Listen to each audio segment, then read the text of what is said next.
আসসালামু আলাইকুম, ওয়েলকাম করছি রিয়াসাদ আজিম। হিন্দু ধর্ম মতাদর্শের যারা শুনছেন সবার প্রতি আন্তরিক কৃতজ্ঞতা। এই ডিসকাশনটা আসলে করার ইচ্ছা ছিল না। বাংলাদেশ যে চেন্নাই টেস্টে পরাজিত হয়েছে, বাজে ব্যাটিং প্রদর্শনী আমরা দেখেছি। শেষ 40 রানে বাংলাদেশ 6 উইকেট হারিয়েছে। সবকিছু মিলিয়ে আমার কাছে মনে হচ্ছিল যে আসলে ওভারঅল যে ডিসকাশনটা করা হয়েছে that was enough. But Nazmul Hossain Shanto official press মিটে যাবার পরে সাকিব আল হাসান সম্পর্কে যে প্রশ্ন উঠেছে এবং তারপরে ক্যাপ্টেন এটার এক্সপ্লেনেশন দিতে গিয়ে যে কথাগুলো বলেছেন, সেই ব্যাপারটা নিয়ে আমার কাছে মনে হয় আলোচনা হওয়া দরকার, আলোচনা করা দরকার। নাজমুল হোসেন শান্ত ক্যাপ্টেন, তিনি যখন প্রেস মিটে গেছেন তারই যাওয়ার কথা, যিনি ক্যাপ্টেন তার যাওয়ার কথা, এবং একই সাথে তিনি হায়েস্ট ব্যক্তিগত যে রানের ইনিংসটা 80+ সেটাও তিনি খেলেছেন আজই। ওইখানে নাজমুল শান্তকে প্রশ্ন করা হয়েছিল যে সাকিব আল হাসানকে বাদ দেওয়ার পরিকল্পনা করছেন কিনা। সাংবাদিকরা যারা চেন্নাই টেস্ট কভার করেছে তারা এই প্রশ্নটা তুলেছে যে সাকিব আল হাসানকে দল থেকে বাদ দেওয়ার কোনো পরিকল্পনা করছে কিনা টিম ম্যানেজমেন্ট। এর উত্তরে শান্ত প্রথমে কিছুক্ষণ চুপচাপ ছিলেন, এরপরে হেসেছেন, তারপরে বলেছেন সাহসী প্রশ্ন, তারপরে বলেছেন মাশাআল্লাহ। চুপচাপ ছিলেন, মানে শান্তর জন্য হজম করা, ডাইজেস্ট করা ডিফিকাল্ট হচ্ছিল যে এরকম একটা প্রশ্ন আসতে পারে, এবং এটা যে নাজমুল শান্তর জন্য আসলে হজম করা কষ্টকর হচ্ছিল এরকম একটা প্রশ্ন আসতে পারে, সেটা তিনি তার উত্তরের মাধ্যমে, উত্তরের প্রথম অংশে ক্লিয়ার করেছেন। তিনি কি বলেছেন? সাহসী প্রশ্ন। ডেফিনেটলি সাংবাদিকরা কাভার করতেই যায়, কারো তেলবাজি করতে যায় না। So whoever the cricketer is, if he is out of form, তিনি ক্যাচ মিস করছেন, ব্যাটিং করতে স্ট্রাগল করছেন, তিনি তার টেস্ট ক্যারিয়ারে সবচেয়ে বাজে বোলিং করেছেন চেন্নাই টেস্টে 6-এর উপর ইকোনমিতে। সো এরকম একটা সিচুয়েশনে একজন ক্রিকেটারকে নিয়ে যখন এই প্রশ্ন উঠবে, এবং যখন এই প্রশ্ন ওঠে তখন সেই পার্টিকুলার ক্রিকেটার পরবর্তী টেস্টের দলে থাকবেন কি থাকবেন না, সেই প্রশ্নটা খুব বেশি ভ্যালিড হয়। নাজমুল হোসেন শান্ত বা বাংলাদেশ টিম ম্যানেজমেন্ট সবসময় একটা মুখস্থ সিস্টেমের মধ্যে চলে, এবং এই সিস্টেমে চলার কারণে আমরা দেখেছিলাম যে একটা সময় মাশরাফি বিন মুর্তজা তিনি প্রপার পারফর্মার না হওয়ার কারণেও শুধুমাত্র মাশরাফি বিন মুর্তজা, শুধুমাত্র জনপ্রিয় ক্যাপ্টেন, ক্ষুরধার মস্তিষ্ক, best captain ever produce in the history of Bangladesh cricket, এই যে ট্যাক্সগুলো রয়েছে এগুলো কোনোটাই মিথ্যা না। এটার কারণে মাশরাফির ক্যারিয়ারটা একটা সময় আমরা দেখেছিলাম যে সাধারণ পাবলিক পর্যন্ত ট্রল করতো যে Mashrafe is not properly fit to play international cricket, অনেকটা জোর করে তিনি খেলছেন। এবং মাশরাফি নামটার কারণে ন্যাশনাল টিম ম্যানেজমেন্ট মাশরাফি যতদিন খেলতে চান তাকে খেলাতে চায়, এরকম একটা অবস্থা আমরা দেখেছিলাম। এই যে সিচুয়েশনসগুলো, সেটা সাকিব আল হাসানের ক্ষেত্রে এই মুহূর্তে খুবই প্রযোজ্য, খুবই যুক্তিযুক্তভাবে এই প্রশ্নটা ওঠাটা খুব স্বাভাবিক। আপনি যদি খেয়াল করে দেখেন যে সাকিব আল হাসান তিনি বল করতে স্ট্রাগল করছেন, দীর্ঘ সময় ধরে সাকিবের ব্যাটে রান নাই, এটা আমরা কম বেশি সবাই জানি।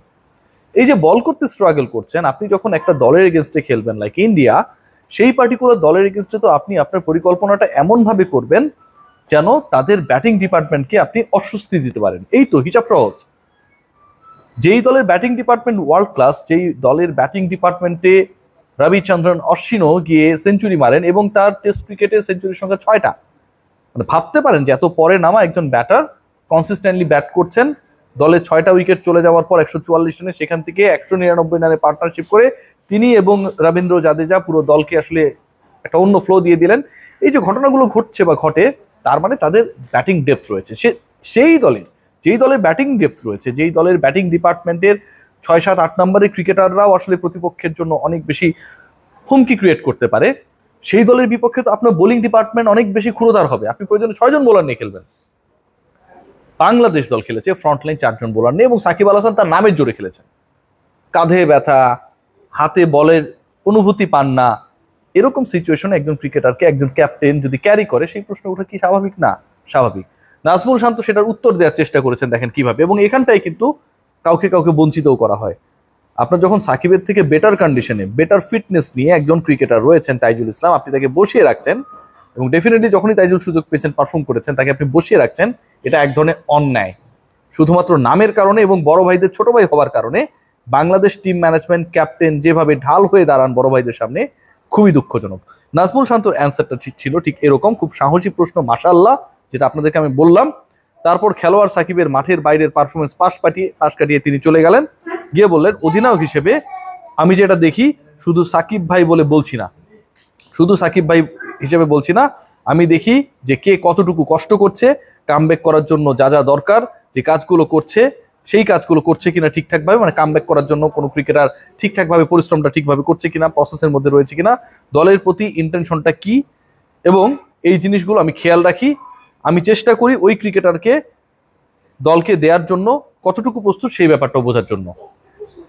এখন প্রশ্নটা এই জায়গাটাতেই যে সাকিব আল হাসানের ক্ষেত্রে শুধু না, তিনি সবার ক্ষেত্রে এটা দেখেন, তিনি কতটুকু নিবেদিত, তিনি কতটুকু দলকে দেওয়ার জন্য প্রস্তুত, তিনি কতটুকু কামব্যাক করার জন্য প্রপার মেথডের মধ্যে রয়েছেন। যদি সেটা সত্য হয় তাহলে সাকিব আল হাসান ইনজুরি নিয়ে খেলছে কি না সেই প্রশ্নটা চলে আসে। এখন গায়ের জোরে অনেকে বলতে পারে, মুখের জোরে অনেকে বলতে পারে, কলমের জোরে অনেকে বলতে পারে যে সাকিব আল হাসান 100% ফিট। বাস্তবতা তো সেটা মিন করে না ভাই। একজন ক্রিকেটার তার হেড পজিশন ঠিকঠাক রাখার জন্য যেভাবে স্ট্রাগল করছে এটা পুরো বিশ্ব দেখছে। একজন ক্রিকেটার যখন আরেকজন ধারাভাষ্যকারের কাছে বলেন যে তিনি আসলে স্পিন করার সময় স্পিনিং ফিঙ্গারে বলের কোনো সেন্স পান না, তখন তার ওই জায়গায় যে অস্বস্তি রয়েছে সেটা কিন্তু প্রকাশিত হয়। কাঁধের ব্যথার কথা তিনি যখন বলেন তার মানে তিনি 100% ফিট না।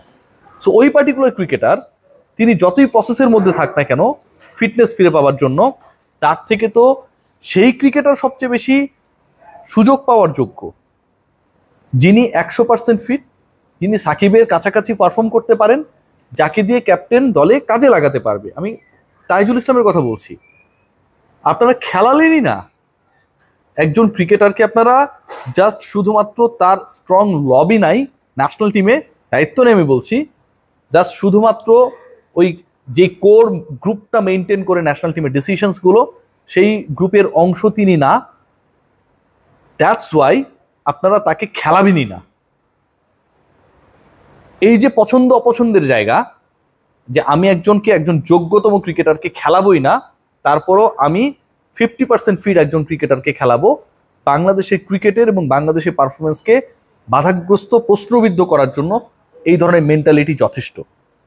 নাজমুল শান্তরা যেটা করছেন বাংলাদেশ ক্রিকেটের ক্ষতি করছেন, এবং তারা সগৌরবে বলেন যে তিনি প্রসেস দেখেন। ইনজুর্ড একজন ক্রিকেটার যতই প্রসেসে থাক, তিনি যদি শতভাগ ফিট না হন অ্যাকর্ডিং টু সাকিব আল হাসান, তাহলে তো তার দেশের সাথে প্রতারণা করা, এবং সেই দেশের সাথে প্রতারণা করার ডেফিনেশন যিনি দেন তাকে আমার ক্যাপ্টেন খেলিয়ে দেওয়ার সাহসিকতা দেখান।